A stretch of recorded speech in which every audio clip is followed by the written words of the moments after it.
Why are you collecting all of this personal information? What guarantee do I have that you're not using this to set my price? I have no idea how you're setting the price. I just guarantee you we're not. At a Senate Judiciary hearing on September 30th, Senator Josh Hawley questioned CEOs of Allegiant and Frontier Airlines about their pricing practices. He specifically asked whether their companies use dynamic seat pricing, which he defined as setting seat prices based on customers' personal data. Watch the full exchange right here. Dynamic seat pricing, which I think both Frontier and Allegiant engage in. Tell me if I'm wrong, but this is where you may charge me one fee and Katie Britt a different fee and Cory Booker yet a third fee for the same seat on the airline. It just depends. It's dynamic. There's no set fee. Why are you're shaking your head no, Mr. Biffle, so you don't do dynamic seat pricing? So let's clarify dynamic seat pricing. Price changes. It's not set. Yeah, but it's set by route, not by individual customer. Okay, so you don't collect personal information before people can see a price? No, we don't use personal information. You collect it though. We collect it, but we don't charge you differently. Well, how do I know that? You collect zip code, you use browser cookies, location information, search history, you collect date of birth, you collect gobs of stuff. I got to enter all of that before I can see a seat price. And my seat price may well be different than what Cory gets, depending on what he enters. Well, I will tell you, we've been changing that. I have to have your date of birth to buy the ticket. That is actually a clunky, back to technology things. We're changing that so you won't have to do hardly anything. I want you to be able to search and click quickly. But why are you collecting all of this personal information? What guarantee do I have that you're not using this to set my price? I have no idea how you're setting the price. I just guarantee you we're not. Well, but right, just like you guarantee me your agents won't harass me, but you're paying them to do it. So, I mean, don't you think that you owe us some evidence? I mean, you're forcing your customers to enter all of this stuff before they can even see a price. I will say it again. We are in the process of eliminating that. It's actually... Meaning you're not going to, I won't have to enter in this personal information to see a price? You're just going to use a set price? Do you use AI in your dynamic seat pricing at all? No. In advanced algorithms? Do you, Mr. Anderson? No, not for... Will you both agree not to do so? Going forward? Okay.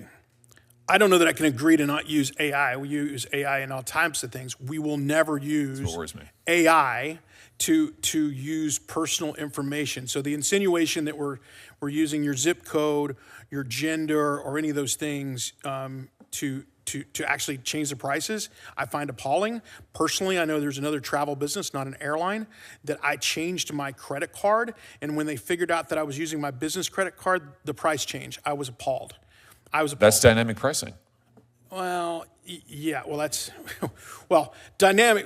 When you said dynamic, what we mean by that is actually a 1 hour flight versus a 5 hour flight might have a different price, just like the fare might be different. No, it means that the consumer has no idea. I have no idea what the price is going to be for a given seat on a given flight until I give you all of my personal information. It also means I have no idea if my price will be the same as Katie's price or the same as Cory's price. As I said, we are eliminating all of that information from being gathered. Okay, good. We will still have to get your date of birth before you buy because we're required for security reasons, but we're going to stop collecting it up front. Mr. Anderson, what about you? Will you not commit to not using personal information of any kind to set prices? Yeah, we have no intention of using personal information to set prices. Do you collect personal information before you allow customers to see a price? We do before the seat selection, but that's to accommodate SSRs and who's able to sit in exit row seats. Mr. McGee, do you want to speak to this? You've mentioned this earlier. I mean, the consumer here, we're told, trust us.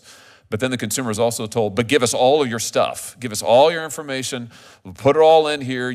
I can't go so much as check to see what's available to flight home to Springfield, Missouri, unless I enter all of this junk, and I have no idea what's being done with it.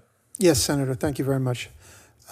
I was recently on the privacy statement of one of the big three carriers, and it was this long if you printed it out, and it basically said that that as soon as you go on their site for the very first time, they're going to monitor what you do, how long you're there, how long you stay on each page, presumably also the sites that you were on before and after it. Again, as I said, I think it would blow our minds to know exactly what they're collecting. That's before we get into the the definition that most people would accept as personal information. That's why I was warning that I think we need to be much clearer about the language here. I would argue that that is private information. If I'm a shopper that goes on and is more impulsive and maybe books a flight after 5 minutes of shopping, why should I be at a disadvantage than someone that goes on 3 days in a row and spends an hour? That is the definition of surveillance pricing, personalized pricing, customized pricing, more synonyms than we can even count on this. But it is unfair, it is un-American. And it's going to get much worse with AI. Ms. Pickering, let me just finish with you. I think it's Delta has said that they're using AI now to set prices, these customized prices. Isn't this a terrible idea? I think... Thank you. They've also made it very clear. I know their general counsel and executive vice president wrote a letter to Congress clarifying that they do not use personal information. But how are we to know that? I mean, the whole value of AI is to ingest massive amounts of personal information in order to extract as much profit as you can from every person. Why else would they use AI?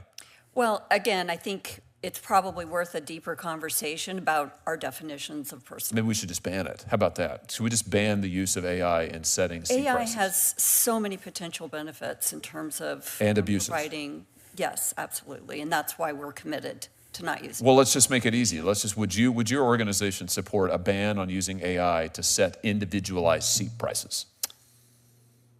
No, no. Why not? I think AI can be used in many, many different ways to come up with Name me one that isn't about making a profit for the airline at the expense of the customer. Why else would you need AI to do it, to charge these differential prices? It's only an efficiency tool. We do efficiency means money. It means profit for the airline. Which, by the way, we're not very good at. I disagree. I think your customers would disagree. Our profit margins are miserably low. We never even are an average profit margin. Okay. So. Okay. All right. I find that very hard to believe. Or stomach. Well, I tell you what's true, is that the flying experience for most Americans is terrible. It's atrocious. If you look at the surveys, customer satisfaction surveys, airlines are always at the bottom. People hate it. They hate to fly. They have to fly, but they hate to fly. And they hate it because of the policies we've been talking about today. You charge them for your kids.